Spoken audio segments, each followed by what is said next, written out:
तो ये कहावत तो आपने सुनी ही होगी कि साहब। देर आए दुरुस्त आए।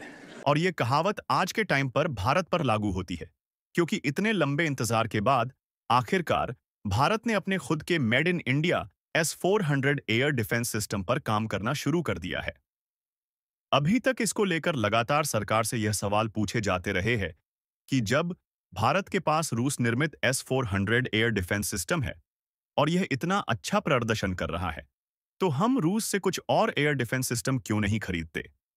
लेकिन अब सरकार ने इस पूरे मामले पर खुलासा किया है कि हम खुद के made in India S-400 air defence system जैसे एडवांस एक और सिस्टम पर काम कर रहे हैं। मतलब हो सकता है कि हमें रूस के एयर डिफेंस सिस्टम की आवश्यकता नहीं पड़े। सेकंड न्यूज, भारत के 3 एंटी टैंक से को लेकर निकल के आ रही है, जिसमें अब इस बार एंटी टैंक गाइड मिसाइलें इंटीग्रेट की जाएंगी और रक्षा मंत्रालय ने इस प्रोजेक्ट के लिए लगभग 2000 करोड़ की मंजूरी भी दे दी है। तो चलिए पूरी अपडेट इस वीडियो में कवर करते हैं।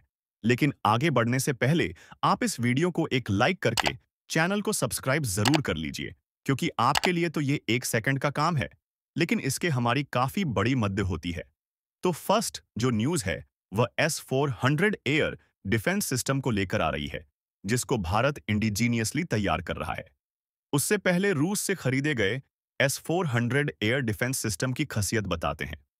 आप जानते होंगे कि इसकी मारक क्षमता 400 किलोमीटर है के आसपास है। साथ ही इसकी रेंज में आने वाला कोई भी फाइटर जेट, कोई भी विमान, कोई भी ड्रोन, कोई भी यूएवी बचकर नहीं जा सकती है।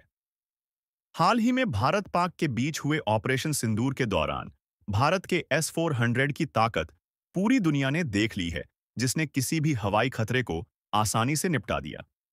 इसीलिए लगातार सरकार से सवाल पूछा जाने लगा कि हमें और S-400 एयर डिफेंस सिस्टम खरीद लेने चाहिए। हाल ही में डिफेंस मिनिस्टर राजनाथ सिंह जी ने भी यह कहा कि हम कुछ और S-400 जरूर खरीदेंगे, लेकिन हम देश की कंपनियों को भी प्रमोट कर रहे हैं कि वह भी कुछ इतना ही भरोसेमंद सिस्टम्स तैयार करें। और अब खबर आ रही है कि लगातार DRDO और तमाम रिसर्च इंस्टीट्यूशंस की तरफ से ऐसे इक्विपमेंट्स, ऐसे रडार सिस्टम तैयार किए गए हैं। कुछ समय पहले ही भारत ने प्रोजेक्ट कुशा की शुरुआत की थी। अब यह प्रोजेक्ट रफ्तार पकड़ रहा है, जिसमें बड़ी प्राइवेट कंपनियां पार्टिसिपेट करेंगी। यहां पर सरकार का प्रयास था कि BEL की द्वारा ही यहां पर बड़ी शुरुआत की जाए, क्योंकि BEL भारत की लीडिंग डिफेंस इलेक्ट्रॉनिक PSU है। इस प्रोजेक्ट 1 के तहत देश के एयर डिफेंस सिस्टम को एक मजबूत लेयर्ड शील्ड में बदला जाएगा। इस सिस्टम में 3 एडवांस रडार साथ साथ बहुत ही इंपॉर्टेंट कंट्रोल हब होंगे, जो कि पूरे टाइम आसमान की निगरानी कर पाएंगे। भारत सरकार का नया प्लान भारत को किसी भी हवाई हमले से सुरक्षित रखना है, फिर यह हमला किसी ड्रोन से हो, UAV से हो या फिर एडवांस फाइटर जेट से किया जाए। अब रिपोर्ट्स में कहा जा रहा है कि BEL ने इस पूरे प्रोजेक्ट के ब्लूप्रिंट्स तैयार कर रखे हैं, जिसमें न्यू एडवांस रडार कुछ इस तरीके से तैयार होगा कि वह 360 डिग्री कवरेज करे। इस सिस्टम में पहली चीज लॉन्ग रेंज रडार लगाया जाएगा। यह रडार बहुत ही लंबी दूरी पर वर्क करता है, जो कि नॉर्मल ट्रेडिशनल रडार से काफी ज्यादा एडवांस रहेगा। हाल ही में DRDO ने भी कुछ इन रडार्स की इंपॉर्टेंट टेक्नोलॉजीज तैयार की, उनका भी इस्तेमाल किया जा सकता है और इसकी रेंज लगभग 400 किलोमीटर रहेगी। और इन रडार्स के अंदर फ्रीक्वेंसीज कुछ इस तरह से सेट की जाएंगी कि पहले तो यह आने वाले ऑब्जेक्ट को स्कैन करेंगे, उसके बाद उसकी पहचान आ भी कर लेगा कि यह ऑब्जेक्ट कौन सा या किस तरह का हो सकता है और इससे क्या-क्या नुकसान कर सकता है, या फिर यह आने वाला हथियार कितना ज्यादा खतरनाक हो सकता है। इसके बाद इसमें इंटीग्रेट की जाएगी मीडियम रेंज रडार, जो कि जहां पर यह radar system long range radar से मिले हुए रडार सिस्टम की एक बार फिर क्रॉस चेकिंग करेगा, जिससे आसानी से किसी भी ऑब्जेक्ट को ट्रैक किया जा सके। और इस तरह से रडार बेसिकली इंटरमीडिएट रेंज के खतरों को आइडेंटिफाई करने के लिए इंपॉर्टेंट होते हैं। शॉर्ट रेंज एंड, इसमें थर्ड लेयर प्रोडक्शन होगी शॉर्ट रेंज रडार की।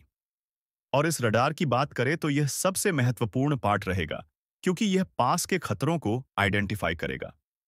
फिर लॉन्ग रेंज से आने वाले किसी भी ऑब्जेक्ट को आइडेंटिफाई करना, उसे स्कैन करके इंटरसेप्ट करना काफी ज्यादा इजी है। लेकिन जो कि शॉर्ट रेंज वाले हैं, डेफिनेटली वह डायरेक्टली आकर के डैमेज कर सकते हैं। तो इन ऑब्जेक्ट्स को तुरंत काउंटर करना, उन्हें तुरंत स्कैन करके कंट्रोल करना, यह बहुत ज्यादा इंपॉर्टेंट है। यही है भारत का प्रोजेक्ट कुशा, जिसके तहत हम S-400 एयर डिफेंस सिस्टम जैसा ही प्रोडक्शन सिस्टम देश को देना चाहते हैं। यहां पर इसका सबसे इंपॉर्टेंट पार्ट रहने वाला है इसका रडार, क्योंकि हम इसके रडार को 3 लेयर में तैयार कर रहे हैं, और 3 लेयर इस तरह से इंपॉर्टेंट है। इसकी जो मैक्सिमम रेंज है वह 400 किलोमीटर के आसपास ही रखी जाएगी। और तो और इस डिफेंस सिस्टम को भी हम डायरेक्टली ग्लोबली एक्सपोर्ट कर पाए इन फ्यूचर, जिस तरीके से ब्रह्मोस एक्सपोर्ट कर रहे हैं। फिलहाल रूस ने जो S-400 एयर डिफेंस सिस्टम दे रखा है वह पहले से ही बहुत अच्छा परफॉर्मेंस कर रहा है, और आने वाले समय में कुछ नई स्क्वाड्रंस भारत खरीद सकता है, और उसमें से कुछ स्क्वाड्रंस भारत के अंदर तैयार की जाएंगी। तो चलिए दूसरी खबर की बात कर लेते हैं। भारत सरकार की तरफ से स्पेशली डिफेंस मिनिस्ट्री ने 295 करोड़ के एक प्रोजेक्ट को मंजूरी दे दी है, जिसमें अब की बार लेजर गाइडेड एंटी टैंक मिसाइलों को खरीदने के लिए ऑर्डर दिया गया है, जो कि BDL यानी कि भारत डायनामिक्स लिमिटेड को दिया गया है। ये पूरा जो कॉन्ट्रैक्ट साइन किया गया है, ये बाय इंडियन सीरीज के तहत हुआ है, जिसका मतलब है कि जो भी चीजें आपको खरीदनी है, जो भी इक्विपमेंट्स तैयार किए जाएंगे, उसमें हर एक पार्ट्स कंपोनेंट्स में कम से कम 80 से 90% तक चीजें मेड इन इंडिया ही इस्तेमाल की गई हों। सबसे पहले इस मिसाइल को मुख्य रूप से भारतीय सेना के T-90 टैंकों पर तैनात किया जाएगा, जिससे उनकी मारक क्षमता और ज्यादा मजबूत हो जाएगी। इस प्रोजेक्ट की कॉन्ट्रैक्ट वैल्यू लगभग 295 करोड़ की है। कॉन्ट्रैक्ट BDL यानी कि भारत डायनामिक्स लिमिटेड के हाथ में सौंप दिया गया है। इसमें जो मिसाइल लगाई जाएगी वह होगी इनवार, जो कि है laser guided anti tank missile है, जो कि T-90 टैंक के ऊपर इंटीग्रेट किया जाएगा, जिसकी मार्क क्षमता काफी अधिक रहने वाली है। यह दुश्मन के टैंक को बहुत ही लॉन्ग रेंज पर जाकर के पूरी तरीके से डिस्टर्ब कर सकती है। और T-90 टैंक्स के बारे में तो आप अच्छे से जानते ही हैं कि भारतीय सेना के मुख्य आर्म रेजिमेंट का यह हिस्सा है। T-90 टैंक इतना ज्यादा पावरफुल है कि रेगिस्तान, पहाड़ी, हर तरीके के वेदर कंडीशंस में आसानी से ऑपरेट किया जा सकता है, और इसे लगातार और ज्यादा अपग्रेड किया जा रहा है।